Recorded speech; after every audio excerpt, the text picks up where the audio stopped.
హైదరాబాద్లో మూడో రోజు ఇన్కమ్ ట్యాక్స్ రైట్స్ కొనసాగుతున్నాయి.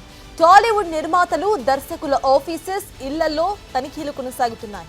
ఇప్పటికే నిర్మాతల బినామీల బ్యాంక్ ఖాతాలు గుర్తించారు అధికారులు. సినిమా కలెక్షన్లు, ఐటీకి సమర్పించిన డీటెయిల్స్ లో వ్యత్యాసం ఉన్నట్టుగా గుర్తించారు. సినీ పరిశ్రమలో చాలా చోట్ల ఐటీ సోదాలు జరుగుతున్నాయి. గేమ్ చేంజర్, సంక్రాంతికి వస్తున్నాం, వారసుడు సినిమాల కలెక్షన్స్ తో పాటు సినిమా నిర్మాణ వ్యయాలు, కలెక్షన్స్ పై ఆరా తీస్తున్నారు అధికారులు.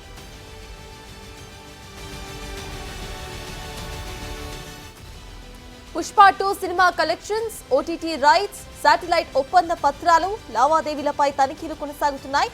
ఇక ఏరియాల వారీగా సినిమాను విక్రయించే విషయంలో కూడా డిస్ట్రిబ్యూటర్స్ తో జరిగే ఒప్పందాల్లో చాలా వరకు నల్లధనం ఉందనే విషయం ఇప్పుడు ఐటీ అధికారులు గుర్తించారు.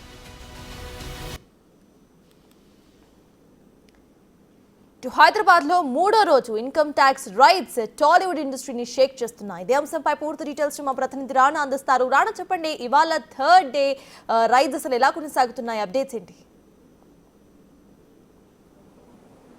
ఇవాళ ఉదయం 8 గంటల నుంచి కూడా ఈ రైడ్స్ మళ్ళీ స్టార్ట్ అయ్యాయి. నైట్ అంతా కూడా వారు ఇక్కడ కొంతమంది మాత్రమే ఇక్కడ ఉన్నారు. నిన్న కీలకమైనటువంటి డాక్యుమెంట్స్ అంతా కూడా ఆఫీస్కి తీసుకెళ్లారు కాబట్టి అధికారులు.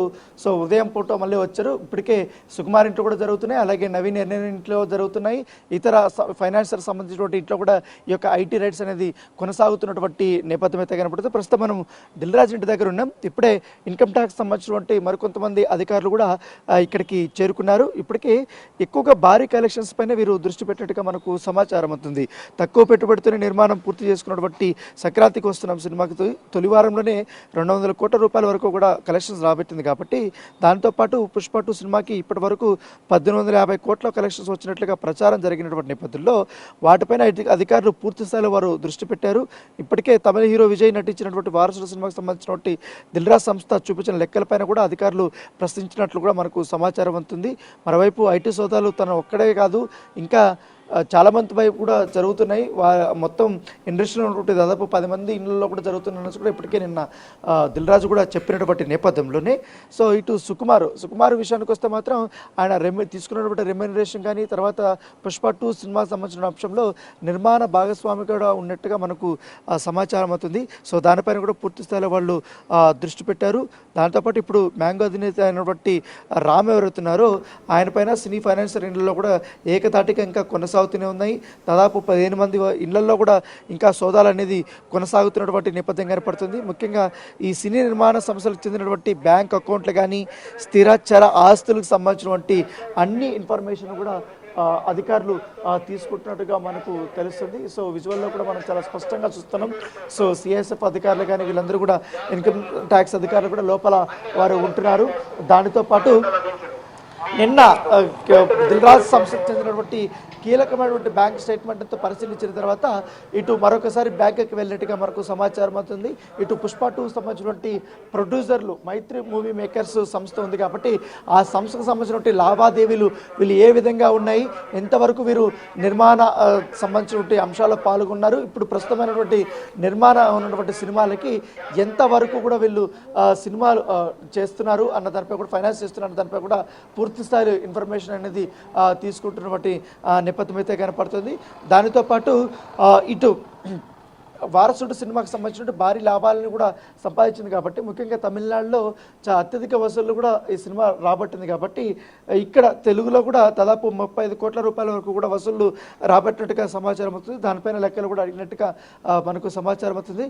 సో చాలా క్షుణ్ణంగానే ఈ యొక్క తనిఖీలు అనేది కొనసాగుతున్నాయి. ఎందుకంటే మూడో రోజు జరుగుతుందంటేనే చాలా కీలకమైనటువంటి డాక్యుమెంట్స్. ఎందుకంటే ఇటు డిస్ట్రిబ్యూటర్స్కి, ఎగ్జిబిటర్స్కి మధ్య ఉన్నటువంటి ఒప్పందాలు కూడా ఉంటాయి కాబట్టి ఎక్కువగా డిస్ట్రిబ్యూటర్స్ నుంచి కూడా డైలీ కలెక్షన్ వైజ్ ఉంటాయి కాబట్టి వాళ్ళ మొత్తం అంతా రెంట్లు అవన్నీ కూడా తీసుకున్న తర్వాత వాళ్ళ లాభం తీసుకున్న తర్వాత పర్సంటేజ్ నిష్పత్తిలో నిర్మాతకు వస్తాయి కాబట్టి అది ఇప్పటి వరకు వస్తున్నటువంటి సినిమాల్లో ఎక్కువగా నిర్మాతకు వచ్చినట్టుగా మనకు సమాచారం అవుతుంది. దానిపైన లెక్కలు కూడా అడిగినట్టుగా తెలుస్తుంది.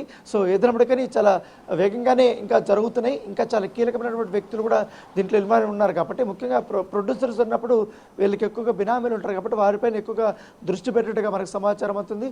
వీరు ఒక్కొక్క సినిమా తర్వాత రిలీజ్ అయిన తర్వాత వీరు కొన్నటువంటి ఆస్తులు ఏంటి అన్న దానిపై కూడా పూర్తి స్థాయిలో వారు డాక్యుమెంటేషన్ అంతా కూడా తీసుకున్నట్టుగా మనకు సమాచారం అవుతుంది. సో ఇళ్లలో ఉన్నటువంటి అన్ని డాక్యుమెంట్స్ పరిశీలన కార్యక్రమం అయితే కొనసాగుతూనే ఉంది.